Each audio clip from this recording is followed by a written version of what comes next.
Welcome to other video और यह है जुत्सु काइसेन के सीजन 2 का एपिसोड 11 का रिव्यू। तो चलिए जानते हैं क्या हुआ कहानी में आगे जुत्सु काइसेन के।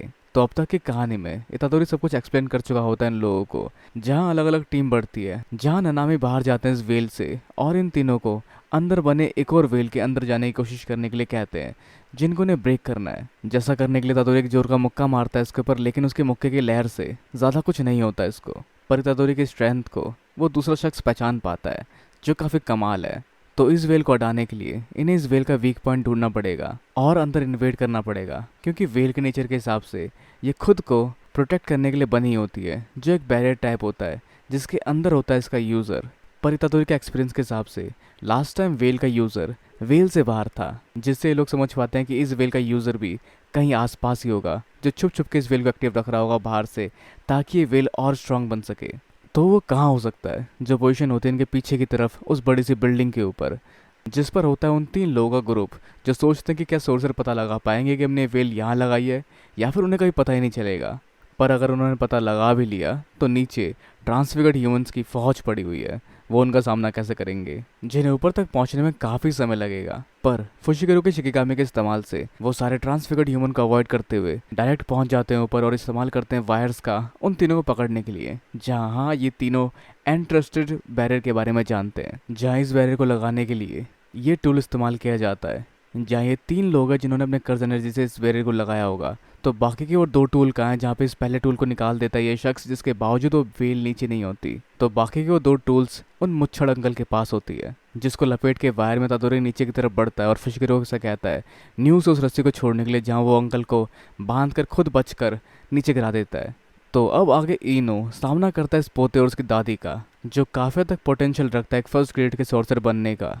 और उसके अलावा फुशिगिरो और इतादोरी सामना करते हैं इन मुच्छड़ अंकल का। और जिसके बाद हम बढ़ते हैं फ्लैशबैक में इनो और जहाँ ननामी उससे बात कर रहे होते हैं उसके प्रमोशन को लेकर, जो सेमी फर्स्ट ग्रेड का सोर्सर बन सकता है, पर शायद उसको अभी कुछ और अचीवमेंट पानी है और काफ़ी तक अप्रूवल भी पाना है ननामी का, जिसके लिए वो रुका हुआ है। तो आगे अगर हम बात करें इस जंग की, तो वो इस्तेमाल करता है अपनी टेक्निक काइची का, जिसके वार से वो पोता नहीं बच पाता और उसके हाथ में एक छेद हो जाता है, जो है सीन्स टेक्निक, जिसके इस्तेमाल से जब अपना मुंह छुपाता है इनो, तो वो इस्तेमाल कर पाता है चार शक्तिशाली बीस्टों की शक्तियों को। तो खैर आगे इनो पे जिम्मेदारी थी उन दोनों बालकों की, जिस वजह से वो ज़्यादा समय यहाँ वेस्ट नहीं कर सकता, भले ही वो जानता है कि वो खुद को संभाल लेंगे, पर फिर भी इनको हराकर उसे जल्दी से उनके पास पहुँचना है।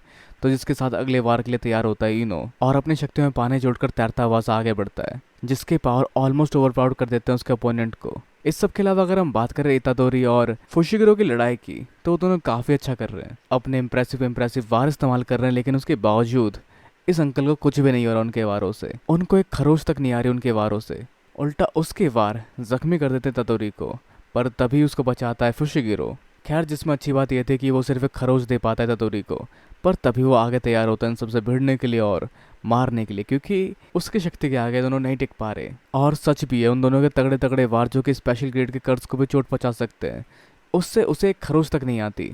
तो आगे इनो की फाइट में वो दादी प्रार्थना करने लग जाती है, जिनको अपनी जान पर खेलकर उनका पोता हर एक वार से बचाता है। अब भले उसकी वार और शक्ति ज़्यादा कमाल की ना हो, पर उसके बावजूद वो लगातार लगा पड़ा इनो के वारों को खुद पे खाने पर, जिसको ऑब्जर्व करते हुए समझ पाता है कि वो सिर्फ बचा रहा है उन दादी माँ को, तो शायद उसको जल्दी करना पड़ेगा और शायद निपटाना पड़ेगा उस दादी माँ को। तो जिसके साथ ही वो अगला वार करता है, लेकिन उससे पहले वो शख्स कुछ निकलता है और दादी माँ के आसपास बहुत सारी कर्ज एनर्जी आ जाती है, जिसके बाद वो ट्रांसफॉर्म कर देती है उसके शरीर को किसी और के शरीर से या आत्मा से, जो इनो के वार को रोक लेता है अपने नंगे हाथों से।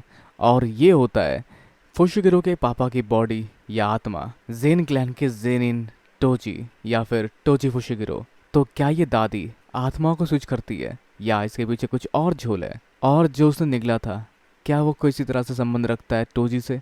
पर खैर जो भी, उसके साथ हम बढ़ते हैं फ्लैशबैक में दिसंबर 7 1989, जिस समय जन्म हुआ था सातारू गोजू का। और साथ ही उसके आसपास किसी और लड़की का भी बर्थडे होता है, जो अपने डैड से काफ़ी प्यार करते और काफ़ी फ्रैंकली बैठती है उनके साथ।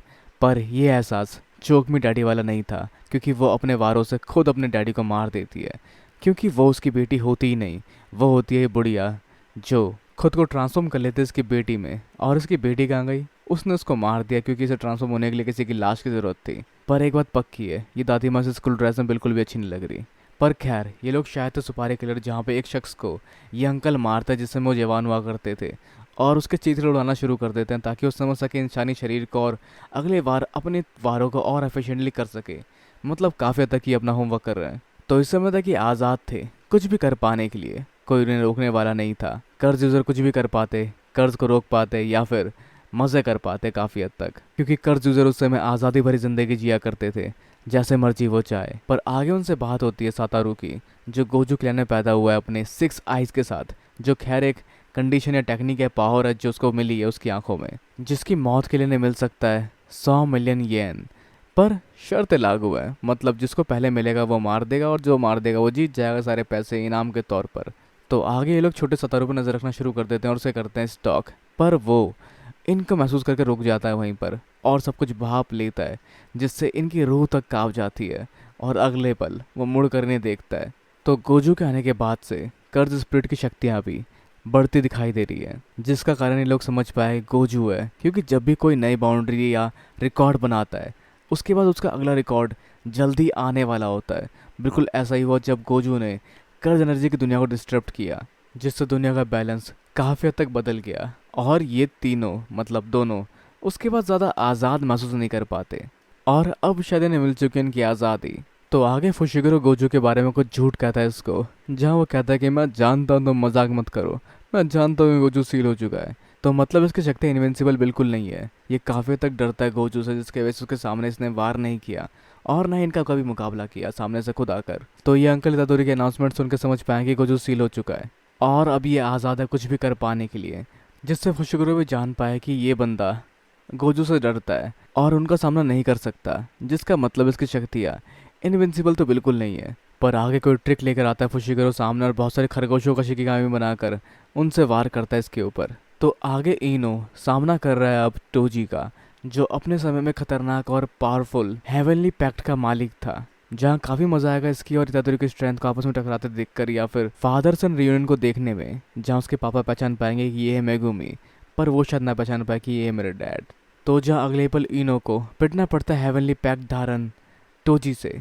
तो आगे फुशिगुरो के फाइट में इन लोगों ने बहुत सारे खरगोश से बड़ी सी बाउंड्री बना दी, इसमें उसको कैद रखा हुआ है, जिसको उम्मीद है कि अंदर जल्दी ये तगड़ा वार करने वाले होंगे। पर उन खरगोशों के हटते सामने कोई नहीं दिखाई देता और फुशिगुरो ऊपर से इस्तेमाल करता है एक बड़े से हाथी का, जो उसके ऊपर गिरता है लेकिन उसको संभाल लेता है। पर वो भी कर्ज था जिसको हटाकर वो दोबारा एक और वार करने की सोच रहा होता है, जिसमें उसको योगदान देगा इतादोरी, जो एक बड़ी सी गाड़ी उठाकर अपनी ताकत से फेंक देता है उसके ऊपर, लेकिन वो उसको भी कैच कर लेता है समहाउ और बच जाता है उसके उस वारों से भी। जिसके बाद दोनों आगे साथ मिलकर कई सारे और वार करते लेकिन उन वारों से भी बच जाएगा, क्योंकि उसके पास है इनवर्स टेक्निक, जो किसी के भी पावरफुल कर्ज को उस पर लगने पर दोबारा अब्जॉर्ब कर लेंगे और उस पर उसका इस्तेमाल नहीं होने देंगे। या दूसरी भाषा में पावरफुल कर्ज कमज़ोर कर्ज बन के उसके सामने जमा हो जाएंगे और कमज़ोर कर्ज पावरफुल तरीके से असर करेंगे। मतलब वो जितने सीरियस होंगे उनके चांसेस उसको हरा पाने के उतने ही कम हो जाएंगे। जिस सबसे अनजान ये एक वार करते हैं उसको और कुछ खून के छींटे दिखाई देते हैं, तो ये किसके खून के छींटे होंगे, जिसके लिए हमें जाना पड़ेगा फ्लैशबैक में, जहाँ फुशिगुरो समझ पाया था कि उसकी टेक्निक है इन्वर्स टेक्निक,